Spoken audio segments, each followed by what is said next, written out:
അങ്ങനെ ഫാസിൽ പോണ്ടിച്ചേരി എത്തിക്കഴിഞ്ഞാൽ പിന്നെ അവൻ്റെ മെയിൻ കമ്പനിക്കാരൻ ബേബിയാണ്. നമ്മളൊന്നും വേണ്ട, ബേബിയായി അവനുമായി, അവർ രണ്ടാളും കൂടി ഒരു കൂട്ടാണ്. ബേബി അവനെ വിട്ടിട്ട് എങ്ങോട്ടും പോകില്ല.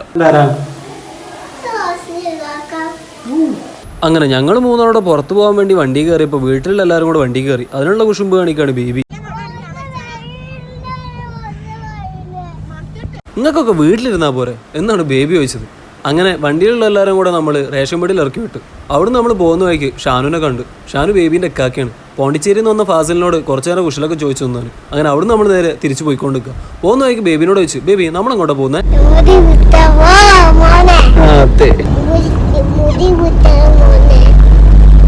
അതേടാ മോനെ, ഞങ്ങൾ മുടി വെട്ടാൻ പോവുകയാണ്. അങ്ങനെ ബാർബർ ഷോപ്പിലെത്തിയ പാടെ ഫാസിൽ കയറിയിരുന്നു, ബേബി എൻ്റെ കയ്യിലും. അങ്ങനെ ഞാനും ബേബിയും പുറത്തൊക്കെ പോയി അവൻ്റെ ഷനനെ കുറിച്ചൊക്കെ സംസാരിച്ചുകൊണ്ടിരിക്കുകയായിരുന്നു.